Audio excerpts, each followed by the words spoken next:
Continuamos con la lectura de hoy. Cuando se presentó el médico Ruyán, el rey le dijo: ¿Sabes por qué te he hecho venir a mi presencia? Y el médico contestó: Nadie sabe lo desconocido más que Alá, el Altísimo. Te he mandado llamar para matarte y arrancarte el alma. Y el médico Ruyán, al oír estas palabras, se sintió asombrado y dijo: Oh rey, ¿por qué me has de matar? ¿Qué falta he cometido? Dicen que eres un espía y que viniste para asesinarme. Por eso te voy a matar antes de que tú lo hagas, respondió el rey, y después llamó al portaalfanje y le dijo: Corta la cabeza a este traidor y líbranos de sus maleficios. Entonces el médico le dijo: Consérvame la vida y Alá te la conservará. No me mates, si no, Alá te matará también. Después retiró la súplica, como yo lo hice dirigiéndome a ti, oh Ifrir, sin que me hicieras caso, por el contrario, persis, pers, persististe en desear mi muerte. Entonces el rey Yunnan dijo al médico: No podré vivir confiado ni estar tranquilo si no te mato, porque si me has curado con una cosa que tuve en la mano, creo que me matarás con otra cosa que me des a oler, o de cualquier otro modo. Oh rey, ¿esta es mi recompensa? ¿Así devuelves mal por bien? No hay más remedio que darte la muerte sin demora. Cuando el médico se convenció de que el rey quería matarle, lloró y se afligió al recordar los favores que había hecho a quienes no lo merecían. Ya lo dice el poeta. La joven y loca Maimuna es ciertamente pobre de espíritu, pero su padre en cambio, es un hombre de gran corazón, apreciado entre los mejores. Mírenle pues, nunca anda sin su farol en la mano. Así evita el lodo de los caminos, el polvo de las calzadas y el peligro de los traspiés. Enseguida se adelantó el portaalfanje, vendó los ojos al médico y sacando la espada dijo al rey: Con tu amnistía. Pero el médico siguió llorando y suplicando. El rey dijo: Consérvame la vida y Alá te la conservará. No me mates o Alá te matará a ti.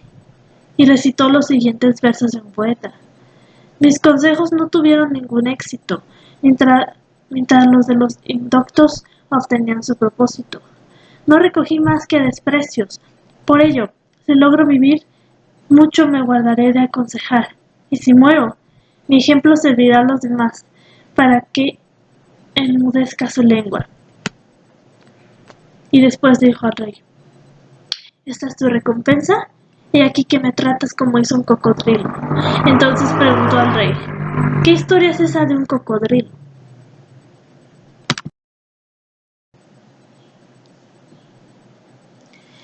Oh señor, dijo el médico, no es posible contarla en este estado. Por Alá sobre ti, consérvame la vida y Alá te la conservará. Después comenzó a derramar copiosas lágrimas. Entonces algunos de los favoritos del rey se levantaron y dijeron: Oh rey, concédenos la sangre de este médico, pues nunca le hemos visto obrar en contra tuya. Al contrario, le vimos librarte de aquella enfermedad que había resistido a los médicos y a los sabios. El rey les contestó: Ignoran la causa de que mate a este médico. Si lo dejo con vida, mi perdición es segura, porque si me curó de la enfermedad con una cosa que tuve en la mano, muy bien podría matarme dándome a oler cualquier otra. Tengo mucho miedo de que me asesine para cobrar el precio de mi muerte, pues debe ser un espía que ha venido a matarme. Su muerte es necesaria, solo así podré perder mis temores. Entonces el médico imploró otra vez: Consérvame la vida para que Alá te conserve y no me mates para que Alá no te mate. Pero, oh Ifrit, cuando el médico se convenció de que el rey le quería matar sin remedio, dijo: Oh rey, si mi muerte es realmente necesaria, déjame ir a mi casa para despachar mis asuntos, encargar a mis parientes y vecinos que cuiden de enterrarme, y sobre todo para regalar mis libros de medicina, a fe que tengo un libro que es verdaderamente el extracto de los extractos y la rareza de las rarezas que quiero legarte como un obsequio para que lo conserves cuidadosamente en tu armario. Entonces el rey le preguntó al médico: ¿qué libro es ese? Contiene cosas inestimables. El menor de los secretos que revela es el siguiente: cuando me corten la cabeza, abre el libro, cuenta 3 hojas y vuélvelas. Enseguida lee 3 renglones de la página de la izquierda, y entonces la cabeza cortada te hablará y contestará a todas las preguntas que le dirijas. Al oír estas palabras, el rey se asombró hasta el límite del asombro, y estremeciéndose de alegría y de emoción dijo: «Oh médico, ¿hasta cortándote la cabeza hablarás?». «Sí, en verdad, oh rey, es efectivamente una cosa prodigiosa». Entonces el rey le permitió que saliera, aunque escoltado por guardianes, y el médico llegó a su casa. Despachó sus asuntos aquel día y al siguiente también. Luego el rey subió al trono y acudieron los emires, los visires, los palaciegos, los nabás y todos los jefes del reino. Y la sala del trono parecía un jardín lleno de flores. Entonces entró el médico y se colocó de pie ante el rey con un libro muy viejo y una cajita de medicamentos llenos de unos polvos. Después se sentó y dijo: «que me traigan una bandeja». Le llevaron una bandeja, vertió los polvos, los extendió por la superficie y dijo: «Oh rey, toma este libro, pero no lo abras antes de cortarme la cabeza. Cuando la hayas cortado, colócala en la bandeja y manda que la oprima bien contra los polvos para obtener la sangre. Después abrirás el libro». Pero el rey, lleno de impaciencia, no le escuchaba, así que tomó el libro, lo abrió y encontró las hojas pegadas unas a otras. Entonces, metiendo su dedo en la boca, lo mojó con su saliva y logró despegar la primera hoja. Lo mismo tuvo que hacer con la segunda y la tercera, y cada vez se abrían las hojas con más dificultad. De este modo, abrió el rey 6 hojas y trató de leerlas, pero no pudo encontrar ninguna clase de escritura. El rey dijo: «Oh médico, no hay nada escrito». Y el médico respondió: «Sigue pasando más hojas del mismo modo».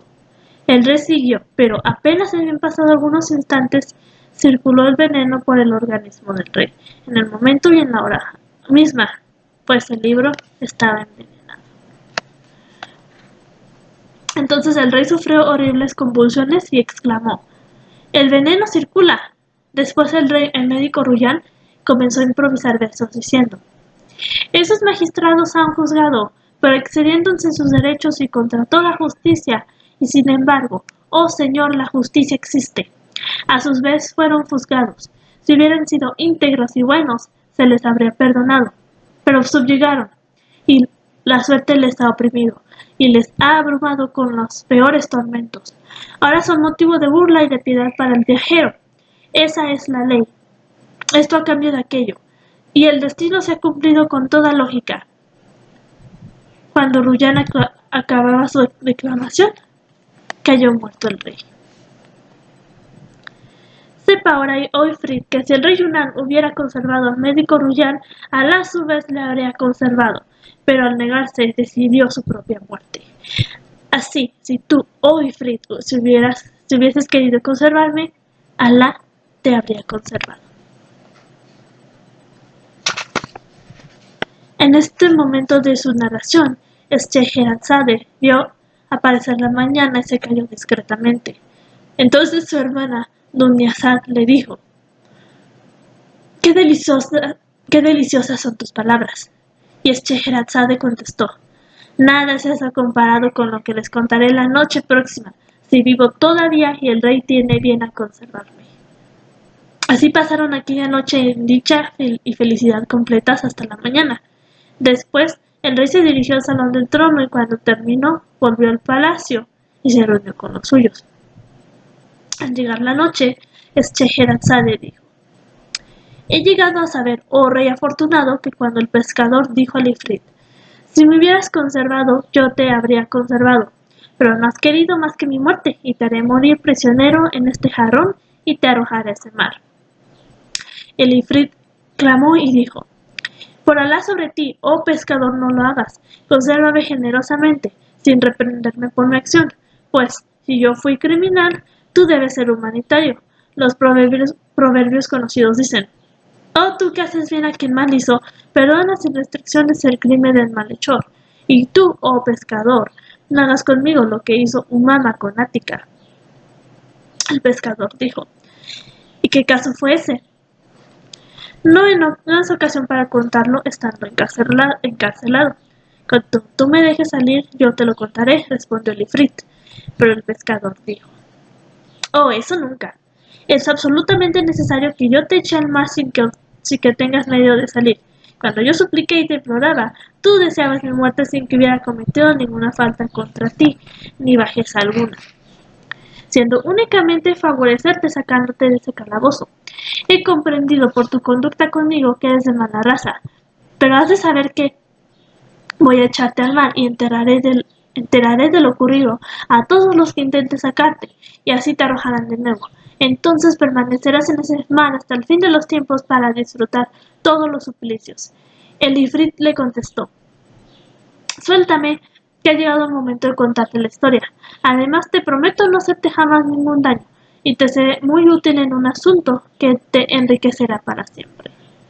Entonces el pescador se fijó en esta promesa de que si liberaba al ifrit, no solo le haría jamás ningún daño, sino que le favorecería en un buen negocio, y cuando se aseguró firmemente de su fe y de su promesa, y le tomó juramento por el nombre de Alá Todopoderoso, el pescador abrió el jarrón. Entonces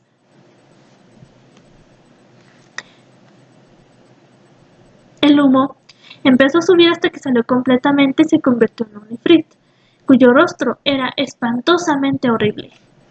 El ifrit dio un puntapié al jarrón y lo tiró al mar. Cuando el pescador vio que el jarrón iba camino a la masa de agua, dio por segura su propia perdición y dijo: Verdaderamente no es esto una buena señal. Después intentó tranquilizarse y dijo: Oh ifrit, Alá Todopoderoso ha dicho: hay que cumplir los juramentos porque se le exigirá cuenta de ellos. Entonces tú prometiste y juraste que no me harás daño, y si me lo hicieses, Alá te castigará, porque es celoso, es paciente y no olvida. Entonces yo te digo lo que el médico Ruyán al rey Yunnan: consérvame y Alá te conservará. Al oír estas palabras, el ifrit rompió a reír, y echando a andar delante de él dijo: Oh pescador, sígueme. Y el pescador echó a andar detrás de él, aunque sin mucha confianza en su salvación.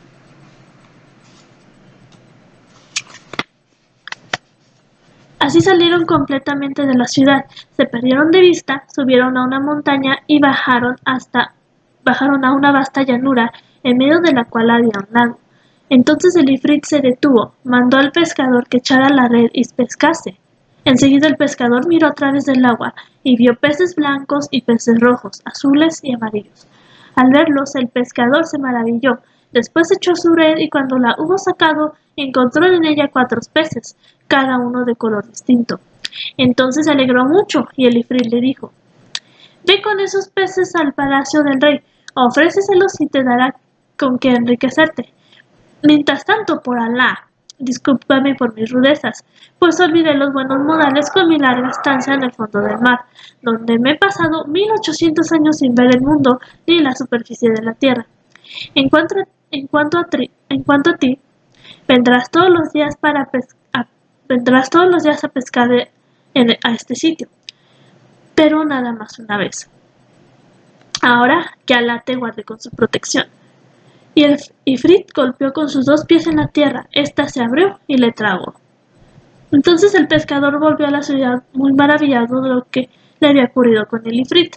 Después tomó los peces, los llevó a su casa y enseguida, tomando una olla de barro, la llenó de agua y colocó en ella los peces que empezaron a nadar en el agua contenida en la olla.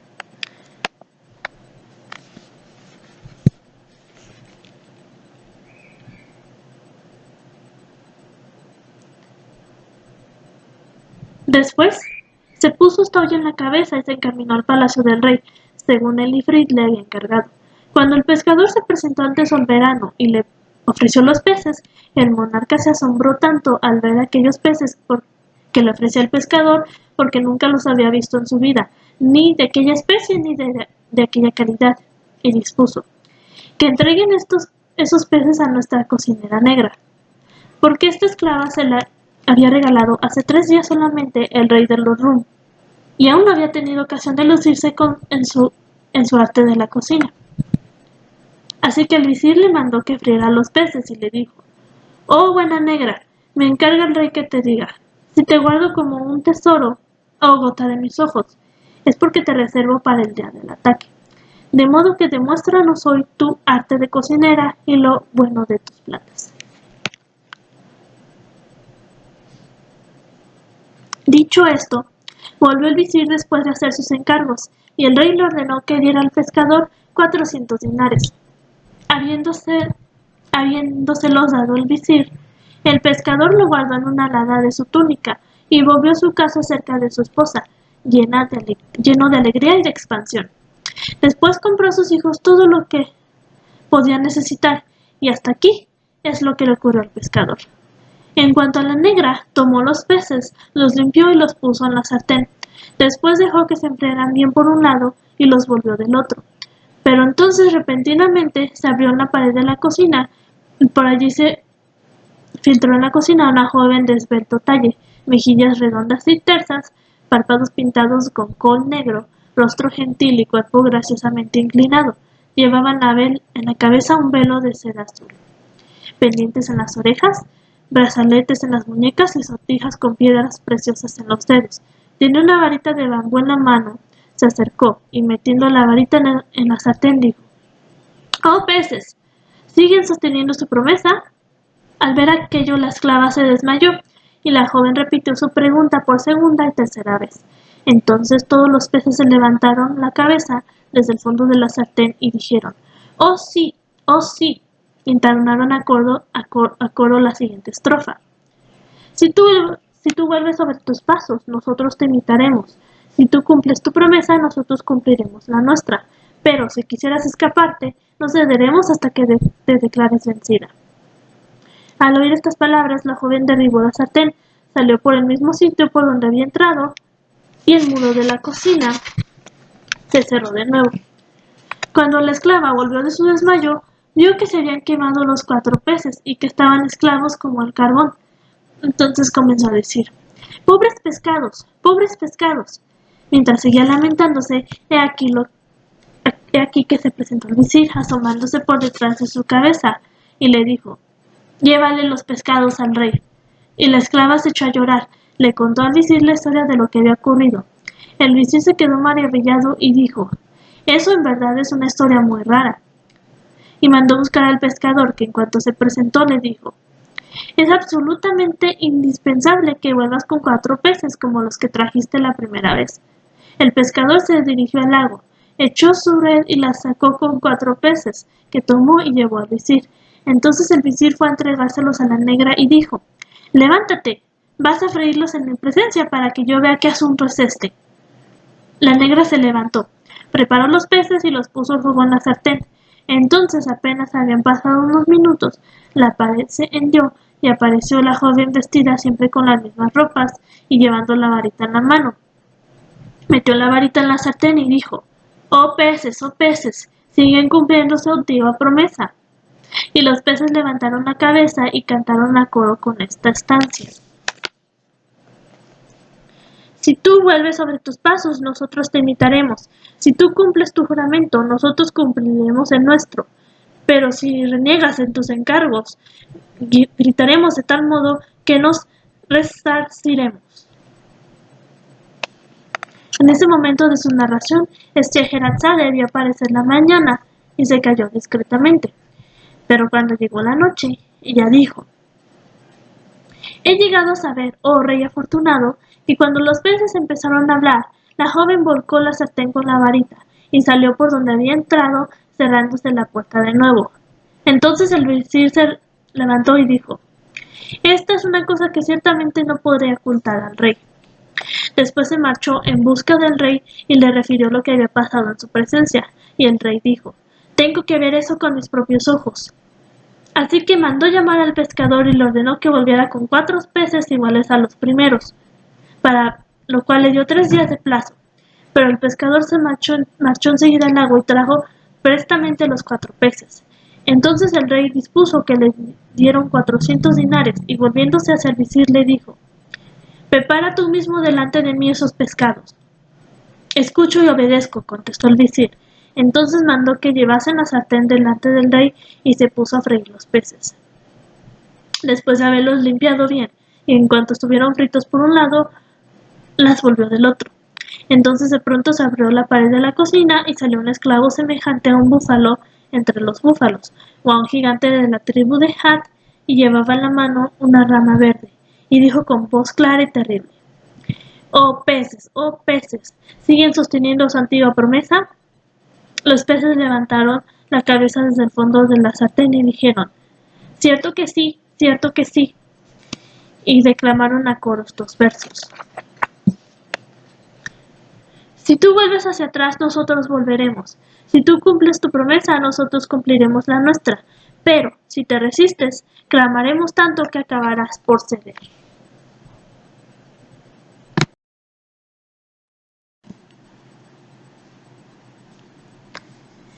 Después el esclavo se acercó a la sartén, la abocó con la rama y los peces se incendiaron, convirtiéndose en carbón.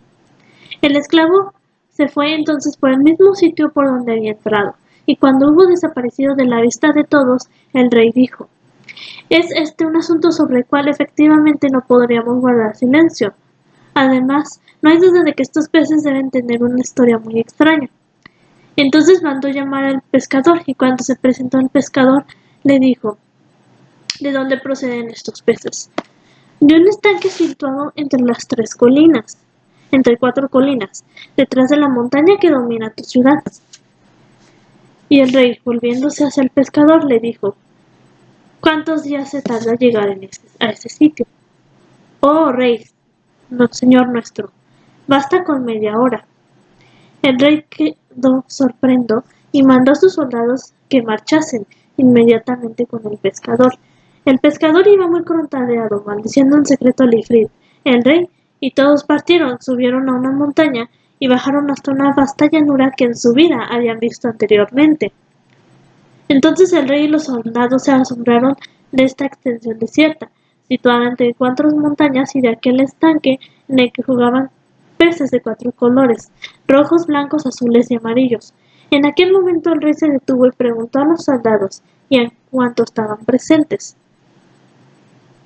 ¿hay alguno de ustedes que haya visto anteriormente ese lago en este lugar? Todos respondieron: «Oh, no». «Por Alá», dijo el rey, «no volveré jamás a mi capital ni me sentaré en el trono de mi reino sin averiguar la verdad sobre este lago y los peces que encierra». Y mandó a los soldados que cercaran las montañas, y estos así lo hicieron. Entonces el rey llamó a su visir, porque éste era un hombre sabio, elocuente y versado en todas las ciencias. Cuando se presentó, el rey le dijo: «Tengo intención de hacer una cosa y voy a darte cuenta de ella. Deseo aislarme completamente esta noche y marchar yo solo a descubrir el misterio de este lago y sus peces. Por consiguiente, te quedarás a la puerta de mi tienda y dirás a los emires, visires y palaciegos: el rey está indispuesto y me ha mandado que no deje pasar a nadie, y no revelarás mi intención a ninguno». De este modo el visir no podía desobedecer, así que el rey se disfrazó y, ciñéndose su espada, se escabulló de entre su gente sin que nadie lo viese. Así estuvo andando toda la noche sin detenerse hasta la mañana, en que el calor, demasiado excesivo, le obligó a descansar. Después anduvo durante todo el resto del día y durante la segunda noche hasta la mañana siguiente. Entonces he aquí que vio a lo lejos una cosa negra. Se alegró de ello y dijo: «Es probable que encuentre allí a alguien que me cuente la historia del lago y sus peces». Y al acercarse a esta cosa, vio que aquello era un palacio enteramente construido con piedras negras, reforzado con grandes chapas de hierro, y que una de las hojas de la puerta estaba abierta y la otra cerrada. Entonces se alegró mucho, y parándose ante la puerta, llamó suavemente, pero como no le contestasen, llamó por segunda vez y por tercera vez. Y después, como seguían sin responder, llamó una cuarta vez, pero con gran violencia, y nadie dijo nada tampoco. Entonces pensó: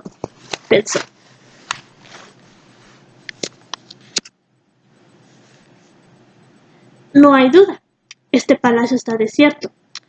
Y enseguida, tomando ánimos, entró por la puerta del palacio, llegó a un pasillo y allí dijo en voz alta: «Ah, palacio, soy un extranjero, un caminante que pide provisiones para continuar su viaje».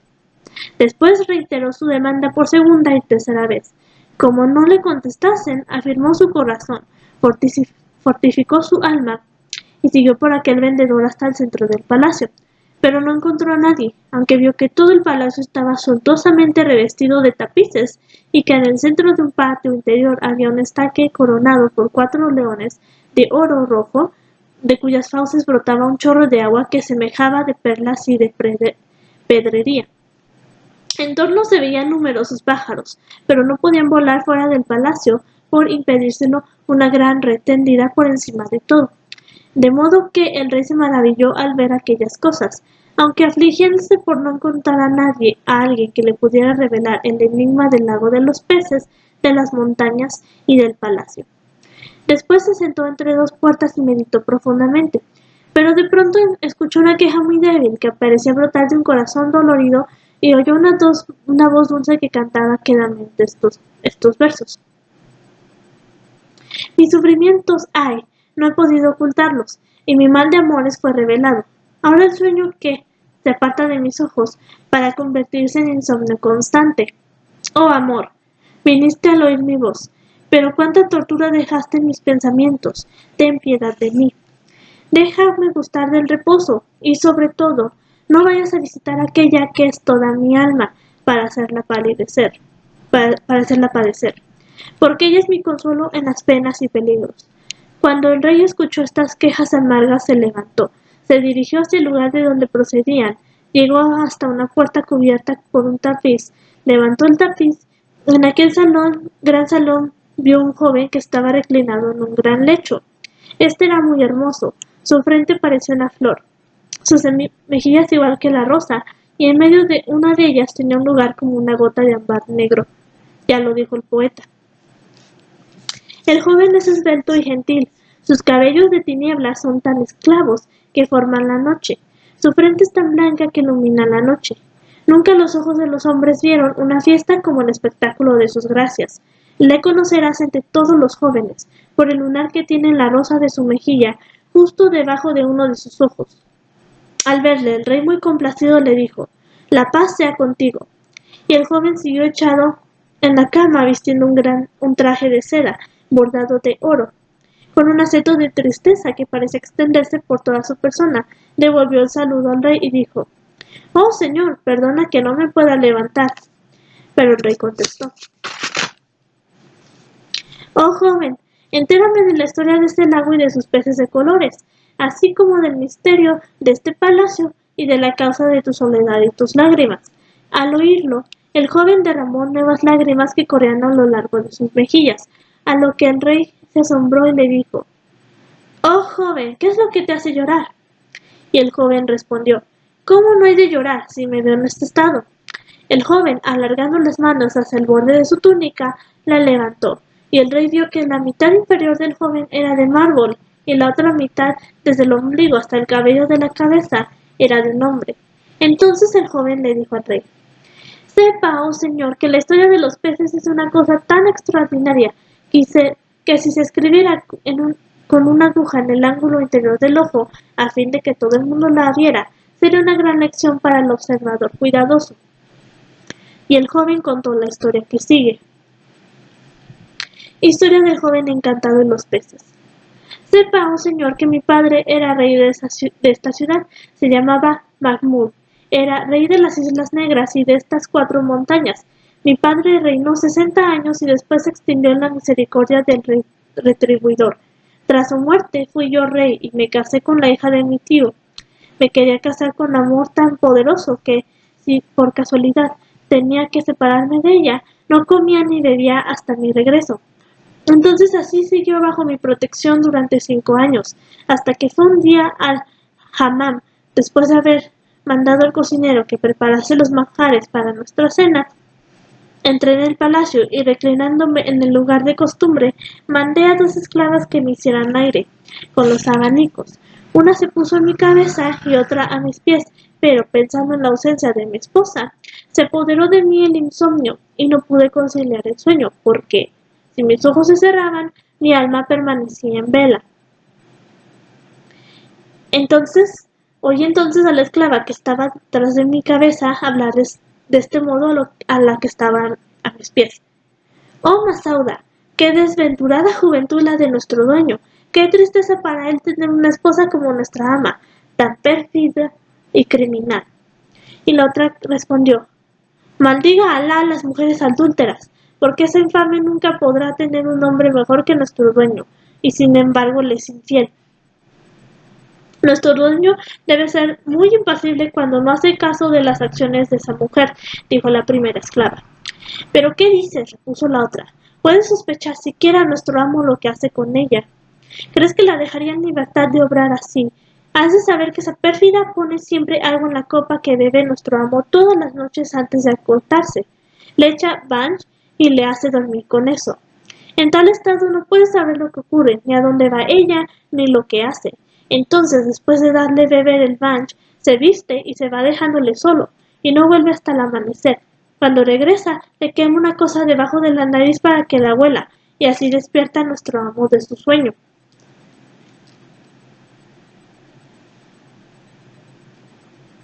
En el momento que oí, oh Señor, lo que decían las esclavas, se cambió en tinieblas la luz de mi ojo. Entonces deseaba ardientemente que viniera la noche para encontrarme de nuevo con la hija de mi tío.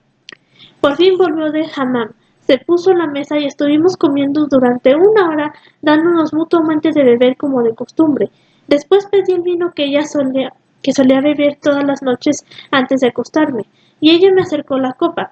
Pero yo me guardé muy bien de beber y fingí que la llevaba a los labios, como de costumbre, pero la derramé rápidamente por la abertura de mi túnica, y en la misma hora y en el mismo instante me eché en la cama haciéndome el dormido.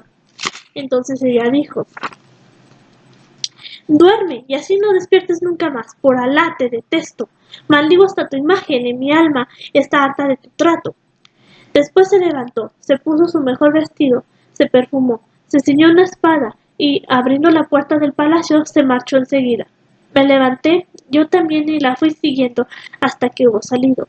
Entonces atravesó a todas las plazas, llegó por fin hasta las puertas de la ciudad que estaban cerradas, habló a las puertas en un lenguaje que no entendí, los cerrojos cayeron, las puertas se abrieron, ella salió, yo eché a andar detrás de ella sin que lo notase, hasta que llegó a unas colinas formadas por los amontonamientos de escombros y a una torre coronada por una cúpula y construida de ladrillos. Ella entró por la puerta y yo me subí a lo alto de la cúpula donde había una terraza. Desde allí me puse a vigilarla. He aquí que ella entró en la habitación de un esclavo muy negro que era horrible. Tenía el labio superior como la tapadera de una marmita y el inferior como la marmita misna, ambos tan colgantes que podían recoger los guijarros entre la arena. Estaba tan podrido de enfermedades y tendido sobre un montón de cañas de azúcar. Al verle, la hija de mi tío besó la tierra entre sus manos. Él levantó la cabeza hacia ella y le dijo, desdichada de ti, ¿cómo has tardado tanto? He convidado a los esclavos que se han bebido el vino. Yo no he querido beber por causa tuya. Ella contestó, oh dueño mío, querido de mi corazón, ¿no sabes que estoy casada con el esposo que detesto hasta su imagen y que me horroriza estar con él? Si no fuese por el temor de hacerte daño, hace tiempo que habría derruido toda la ciudad en la que solo se oiría la voz de la corneja y el mochuelo. Además habría transportado las ruinas al otro lado del Cáucaso. Mientes, infame, contestó el esclavo. Juro por el honor y por las cualidades de los esclavos y por nuestra infinita superioridad sobre los blancos, que como vuelvas a retrasarte otra vez, a partir de este día repudiaré tu trato. Oh pérfida traidora, qué basura, eres la más despreciable de las mujeres blancas. Cuando oí aquella conversación y lo vi todo con mis propios ojos, el mundo se convirtió en tinieblas para mí y no supe ni dónde estaba. Enseguida la hija de mi tío rompió a llorar y a lamentarse humildemente entre las manos del esclavo y le decía, oh amante mío, orgullo de mi corazón, no tengo a nadie más que a ti, si me despidieses me moriría, oh amor mío, luz de mis ojos.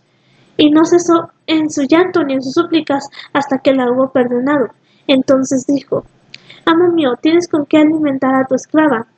Levanta la tapadera de la cacerola. Allí encontrarás un guisado de huesos de ratones que ha de satisfacerte. En ese jarro que ves ahí hay buza y la puedes beber. Ella comió, bebió y fue a lavarse las manos. Después se acostó sobre el montón de cañas y se acurrucó contra el esclavo, cubriéndose con unos harapos infectos. Al ver todas estas cosas que hacía la hija de mi tío, no pude contenerme más, y bajando la cúpula y precipitándome en la habitación, tomé la espalda que llevaba la hija de mi tío, resuelto a matar a ambos. Entonces comencé por herir primeramente al negro, dándole un tajo en el cuello, y creí que había perecido. En ese momento de su narración, Scheherazade vio aproximarse la mañana y cayó discretamente. Cuando lució la mañana, Shahriar entró en la sala de justicia y la otomana estuvo llena hasta el fin del día. Después el rey volvió al palacio y don Díazar dijo a su hermana: «Te ruego que prosigas tu relato». Y ella respondió: «De todo corazón y como cortesía debida». Y cuando llegó la noche, Scheherazade dijo: «He llegado a saber, oh rey afortunado, que el joven encantado dijo al rey: Al herir al negro para cercenarle la cabeza, corté su piel y su carne, y creí que lo había matado porque lanzó un estertor horrible. A partir de este momento, nada sé sobre lo que ocurrió. Pero al día siguiente vi que la hija de mi tío se había cortado el pelo y se había vestido de luto. Después me dijo: «Oh esposo, no censures lo que hago, porque acabo de saber que se ha muerto mi madre, que a mi padre lo han matado en la Guerra Santa, que uno de mis hermanos ha fallecido de picadura de escorpión y que el otro ha quedado enterrado bajo las ruinas de un edificio, de modo que tengo motivos para llorar y afligirme». Fingiendo que le creía, le dije: «Haz lo que creas conveniente, pues no he de prohibírtelo». Y permaneció encerrada con su luto, sus lágrimas y sus accesos de dolor durante todo un año, desde su comienzo hasta el otro comienzo. Entonces, transcurrido el año, me dijo: «Deseo construir para mí una tumba en este palacio. Allí podré aislarme con mi soledad y mis lágrimas, y la llamaré la casa de los duelos». Yo le dije: «Haz lo que creas conveniente». Y se mandó construir esta casa de los duelos coronada por una cúpula y conteniendo un subterráneo como una tumba. Después transportó allí al negro que no había muerto, pues solo había quedado muy enfermo y débil, aunque en realidad ya no le podía servir de nada a la hija de mi tío, pero esto no le impedía estar bebiendo a todas horas vino. Desde el día en que le herí no podía hablar y seguía viviendo, pues no le había llegado todavía su hora. Ella iba a verle todos los días entrando en la cúpula y sentía a su lado accesos de llanto y de locura. Le daba bebidas y condimentos. Ahí se hizo por la mañana y por la noche durante todo otro año. Yo tuve paciencia durante este tiempo, pero un día entrando de improviso en su habitación la vi llorar y arañarse la cara, y decir amargamente estos versos: «Partiste, oh muy amado mío, he abandonado los hombres y vivo en la soledad, porque mi corazón no puede amar desde que partiste, oh muy amado mío. Si vuelves a pasar cerca de tu muy amada, recoge por favor sus despojos mortales, en recuerdo de su vida terrena, y dales el reposo de la turba donde tú quieras, pero cerca de ti, si vuelves a pasar junto a tu muy amada. Cuando tu voz se acuerde de mi nombre de otro tiempo para hablarme en la tumba, oh, pero en mi tumba solo oirás el triste sonido de mis huesos pegando unos con otros». Cuando hubo terminado su lamentación, desenvainé la espada y le dije: «Oh traidora, solo hablan así las infames que reniegan de sus amores y pisotean el cariño». Y levantando el brazo me disponía a herirla cuando ella, descubriendo entonces que había sido yo quien hirió al negro, se puso de pie, pronunció unas palabras misteriosas y dijo: «Por la virtud de mi magia, que Alá te convierta mitad piedra y mitad hombre». E inmediatamente quedé como me ves. Entonces ya no pude valerme ni hacer un movimiento, de suerte que no estoy ni muerto ni vivo. Después de ponerme en tal estado, encantó las 4 islas de mi reino, convirtiéndolas en montañas, con ese lago en medio de ellas, y a mis súbditos los transformó en peces. Pero hay más.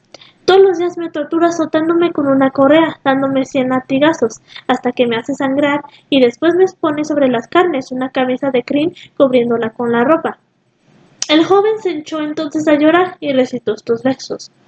Aguardando tu sentencia y tu justicia, oh mi Señor, sufro mansamente, pues tal es tu voluntad, pero me ahogan mis desgracias, y solo puedo recurrir a ti, oh Señor, oh Alá, adorado por nuestro bendito profeta.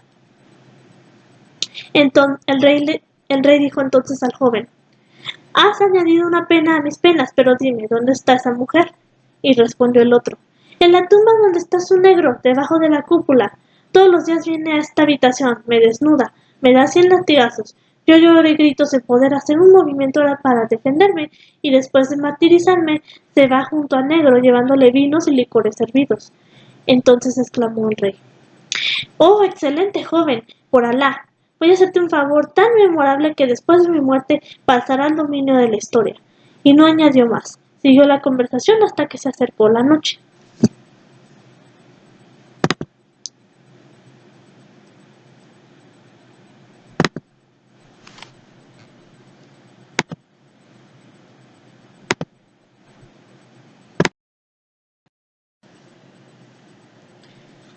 Después se levantó el rey y aguardó a que llegase la hora nocturna de las brujas. Entonces se desnudó, volvió a ceñirse la espada y se fue hacia el sitio donde se encontraba el esclavo. Había allí velas y farolillos colgados y también perfumes, incienso y distintas pomadas. Se fue directo contra el esclavo, le hirió, le atravesó y le hizo vomitar el alma. Enseguida se lo echó a hombros y arrojó al fondo de un pozo que había en el jardín. Posteriormente volvió a la cúpula. Se vistió con las ropas del esclavo, se paseó durante un instante a todo lo largo del subterráneo, tremolando en su mano la espada completamente desnuda, y transcurrida una hora la desvergonzada bruja llegó a la habitación del joven. Apenas hubo entrado, desnudó al hijo de su tío, tomó el látigo y empezó a pegarle. Entonces él gritaba, no me hagas sufrir más, bastante terrible es mi desgracia, ten piedad de mí. Ella respondió, la tuviste de mí, respetaste a mi amante, así pues, toma, toma.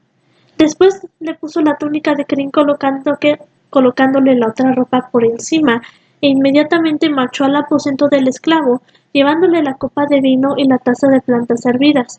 Entonces se puso a llorar e imploró, oh dueño mío, háblame, hazme oír tu voz. Y recitó dolorosamente estos versos. Oh corazón mío, ha de durar mucho esta separación tan triste, el amor con que me traspasaste, en un tormento que supera mis fuerzas. ¿Hasta cuándo seguirás huyendo de mí? Si solo querías mi dolor y mi amargura, ya serías feliz, pues se han cumplido tus deseos. Después rompió en sollozos y volvió a implorar. Oh dueño mío, háblame, que yo te oiga. Entonces el supuesto negro torció la lengua y empezó a imitar el habla de los esclavos. No hay fuerza sin poder sin la ayuda de Alá. La bruja, al oír hablar al negro después de tanto tiempo, dio un grito de júbilo y cayó desvanecida, pero pronto volvió en sí y dijo, ¿es que mi dueño está curado? Entonces el rey, fingiendo la voz y haciéndola muy débil, dijo, oh miserable y libertina, no mereces que te hable. ¿Pero por qué? Porque siempre estás castigando a tu esposo. Él grita y esto me quita el sueño toda la noche hasta la mañana. De otro modo ya habría yo recobrado las fuerzas. Eso precisamente me impide contestarte. Pero ya que tú me lo mandas, lo libraré del estado en que se encuentra. Sí, líbralo y recobraremos la tranquilidad. Escucho y obedezco, dijo la bruja. Después salió de la cúpula, marchó al palacio, tomó una taza de cobre llena de agua, pronunció unas palabras mágicas y el agua empezó a hervir como hierve en la marmita. Entonces echó un poco de esta agua al joven y dijo, por la fuerza de mi conjuro te mando que salgas de esta forma y recuperes la primitiva. Y el joven se sacudió todo él, se puso de pie y exclamó muy dichoso al verse libre. No hay más Dios que Alá y nuestro Señor es el profeta de Alá. Sea con él la bendición y la paz de Alá. Y ella dijo, vete y no vuelvas por aquí porque te mataré. Se lo gritó en la cara y el joven se fue. Entonces he aquí todo lo referente a él. En cuanto la bruja volvió enseguida a la cúpula, descendió al subterráneo y dijo, «Oh, dueño mío, levántate, que te vea yo». Y el rey contestó muy débilmente: «Aún no has hecho nada, queda otra cosa para que recobre la tranquilidad. No has suprimido la causa principal de mis males». «Oh, amado mío, ¿cuál es esa causa principal?» «Esos peces del lago, los habitantes de la antigua ciudad y de las 4 islas, no dejan de sacar la cabeza del agua a medianoche para lanzar imprecaciones contra ti y contra mí. Entonces este es el motivo de que no recobre yo las fuerzas. Libéralos, pues. Entonces podrás venir a darme la mano y ayudarme a levantar, porque seguramente habré vuelto a la salud».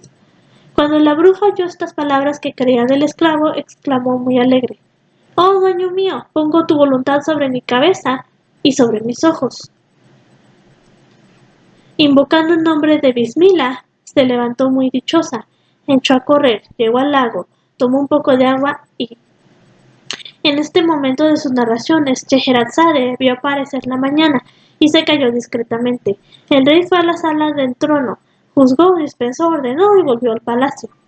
Entonces, cuando llegó la noche, Scheherazade dijo: «He llegado a saber, oh rey afortunado, que cuando la bruja tomó un poco de agua y pronunció unas palabras misteriosas, los peces empezaron a agitarse, irguiendo la cabeza, y acabaron por convertirse en hijos de Adán, y en la hora y en el instante se desató la magia que sujetaba a los habitantes de la ciudad.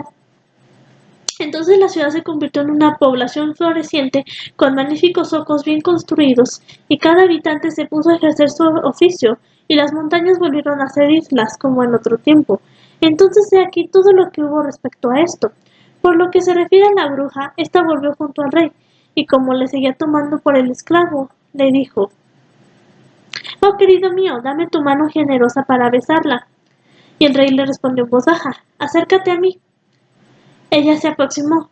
El rey tomó de pronto su buena espada y le atravesó el pecho con tal fuerza que la punta le salió por la espalda.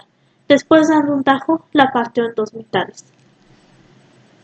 Hecho esto, salió en busca del joven encantado que le esperaba de pie. Le felicitó por su desencantamiento y el joven le besó la mano y le dio efusivamente las gracias. Entonces el rey le dijo: «¿Quieres marchar a tu ciudad o acompañarme en la mía?». Y el joven contestó: «Oh rey de los tiempos, ¿sabes cuánta distancia hay de aquí a tu ciudad?». «2 días medio». Entonces el joven le dijo: «Oh rey, si estás durmiendo, despierta. Para ir a tu capital emplearás, con la voluntad de Alá, todo un año. Si llegaste aquí en 2 días y medio, fue porque esta población estaba encantada. Entonces cuenta, oh rey, que no he de apartarme de ti ni siquiera el instante en que dura un parpadeo». El rey se alegró al oírlo y dijo: «Bendigamos a Alá, que ha dispuesto te encontrase en mi camino. Desde hoy serás mi hijo, ya que Alá no me los ha querido dar hasta ahora». Así se echaron uno en brazos del otro y se alegraron hasta el límite de la alegría. Se dirigieron entonces al palacio del rey, que había estado encantado. El joven anunció a los notables de su reino que iba a partir para la santa peregrinación a la Meca, y hechos los preparativos necesarios, partieron él y el rey, cuyo corazón anhelaba el regreso a su nación de la que estaba ausente hacía un año. Marcharon pues, llevando 50 mamalí cargados de regalos, y no dejaron de viajar día y noche durante un año entero, hasta que avistaron la ciudad. El visir salió con los soldados al encuentro del rey, muy satisfecho de su regreso, pues había llegado a temer no verle más. Entonces los soldados se acercaron y besaron la tierra entre sus manos y le desearon la bienvenida. Él entró en el palacio y se sentó en su trono. Después llamó al visir y le puso al corriente de cuanto le había ocurrido, y cuando el visir supo la historia del joven, le dio la enhorabuena por su desencantamiento y su salvación. Mientras tanto, el rey gratificó a muchas personas y después dijo al visir: «Que venga aquel pescador que en otro tiempo me trajo los peces». Y el visir llamó a mandar al pescador, que había sido la causa del desencantamiento de los habitantes de la ciudad. Cuando éste se presentó, le ordenó al rey que se acercase y le regaló trajes de honor, preguntándole acerca de su manera de vivir y si tenía hijos. Y el pescador dijo que tenía un hijo y 2 hijas. Entonces el rey se casó con una de sus hijas y el joven se casó con la otra. Entonces el rey conservó al pescador a su lado y le nombró tesorero general. También envió su visir a la ciudad del joven, situada en las Islas Negras, y le nombró rey de aquellas, escoltándole los 50 mamalik con numerosos trajes de honor para todos aquellos emires. El visir, al despedirse, besó ambas manos del rey y salió para su destino.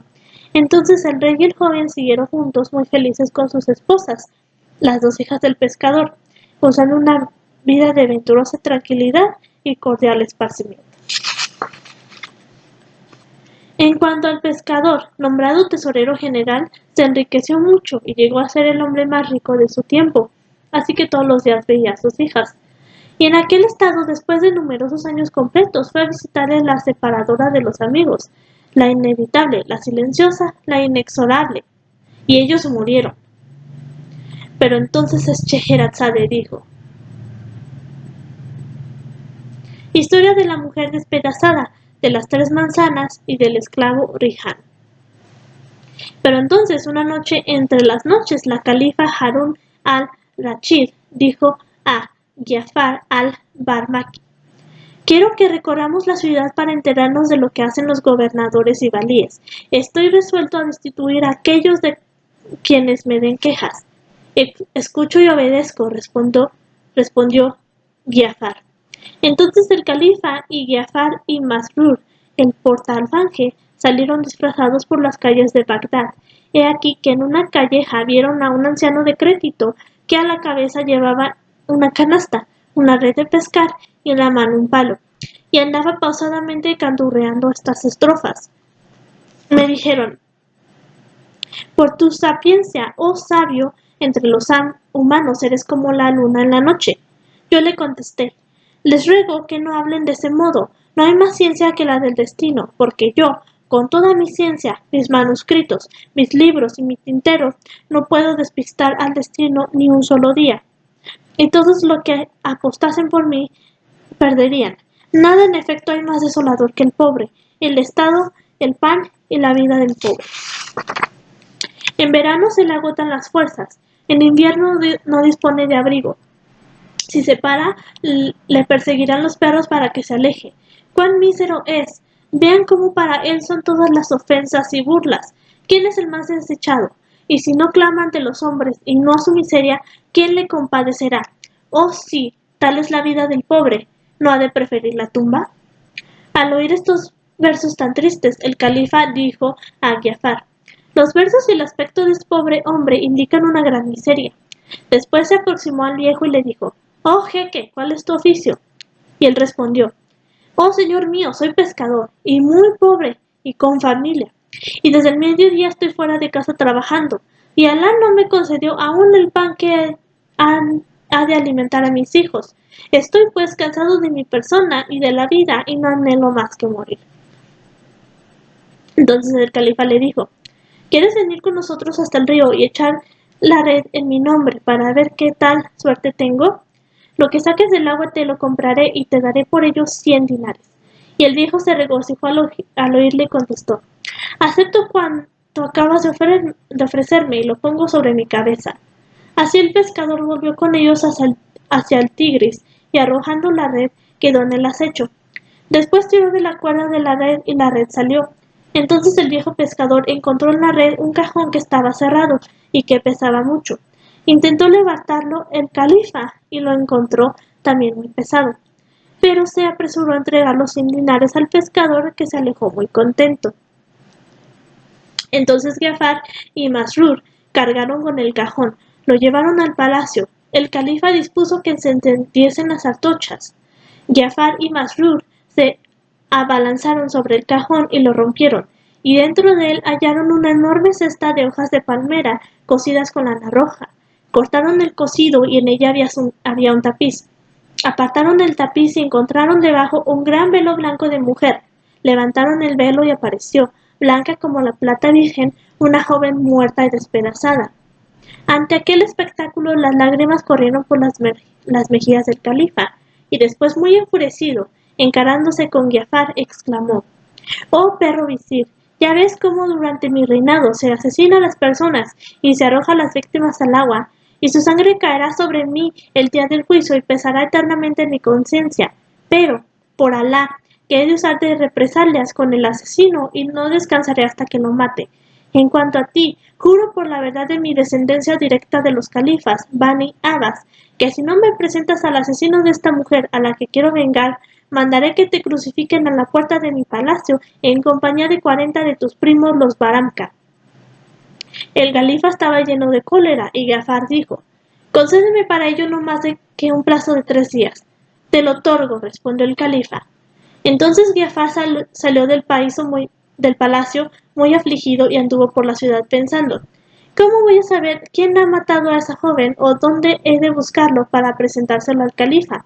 Si le llevase a otro para que pereciese en vez del asesino, esta mala acción pesaría sobre mi conciencia. Por lo tanto, no sé qué hacer». Entonces Giafar llegó a su casa y allí estuvo desesperado los 3 días del plazo.